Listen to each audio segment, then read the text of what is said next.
சத்துணவு மற்றும் அங்கன்வாடி ஊழியர்கள் தொடர் போராட்டம் தொடங்கியிருக்கிறது. நெல்லை மாவட்டம் ஆட்சியர் அலுவலகத்தில் சத்துணவு மற்றும் அங்கன்வாடி ஊழியர்கள் 8வது நாளாக காத்திருப்பு போராட்டத்தை நடத்தி கொண்டிருக்கிறார்கள். அந்த வகையிலே இன்று தங்களுடைய கோரிக்கைகளை எல்லாம் வரிசையாக நின்று கும்மி அடித்து பாடல்கள் மூலமாக அரசுக்கு தெரிவித்துக் கொண்டிருக்கிறார்கள். காலமுறை ஊதியம், காலி பணியிடங்கள் நிரப்புதல் உள்ளிட்ட வாக்குறுதியை நிறைவேற்றாத திமுக அரசை கண்டித்து தொடர்ந்து போராட்டத்தில் ஈடுபட்டு கொண்டிருக்கிறார்கள். இது தொடர்பான கூடுதல் விவரங்களை தெரிவிக்கிறார் நமது நெல்லை செய்தியாளர் செல்வராஜ். ஊழியர்களுடைய போராட்டம் குறித்த விரிவான தகவல்களை சொல்லுங்க.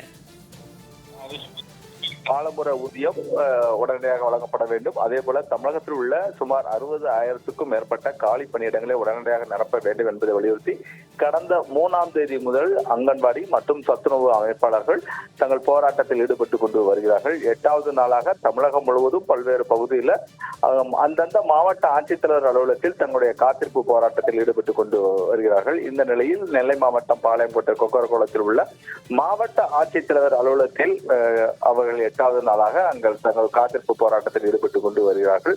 தொடர்ந்து தமிழக அரசு, தமிழக முதலமைச்சர் எங்களை கண்டுகொள்ளாமல் இருப்பதாக, பல்வேறு வேதனையை அளிப்பதாகவும் அங்கன்வாடி மற்றும் சத்துணவு ஊழியர்கள் தங்கள் தெரிவித்துள்ளார்கள். மேலும் தங்களுடைய அரசுக்கு மற்றும் தமிழக முதலமைச்சருக்கு தங்களுடைய கவனத்தை ஈர்க்கும் விதமாக கும்மி அடித்தும் ஒப்பாரி வைத்தும் தங்கள் போராட்டத்தில் தற்போது ஈடுபட்டு கொண்டு வருகிறார்கள். அங்கன்வாடி மற்றும் சத்துணவு ஊழியர்கள் நூதனமான முறையில் இந்த போராட்டம் என்பது என்னாச்சு தேர்தல் வாக்குறுதி என்னாச்சு என்பதை வலியுறுத்தி தான் தற்போது இந்த போராட்டம் என்பது நடைபெற்றுக் கொண்டு வருகிறது. 313 தங்கள் தேர்தல் வாக்குறுதியாக விளம்பர திமுக ஆட்சியில் அறிவித்ததை உடனடியாக நிறைவேற்றப்பட வேண்டும் என்பதை வலியுறுத்தி தான் இந்த போராட்டம் என்பது நடைபெற்றுக் கொண்டு வருகிறது. மேலும் தங்கள் குழந்தைகளை கூட வீட்டில் விடாமல் அந்த குழந்தைகளையும் இங்கே அழைத்துக் கொண்டு வந்து தற்போது அவர்கள் போராட்டத்தில் ஈடுபட்டுக் கொண்டு வருகிறார்கள். மேலும் ஒப்பாரி வைத்தும் கும்மி அடித்தும் நூதனமான போராட்டம் என்பது அங்குள்ள அரசு அலுவலருக்கு வரக்கூடிய பகுதியில் உள்ள பொதுமக்களையும் மிக கவர்ந்த வண்ணம் உள்ளது.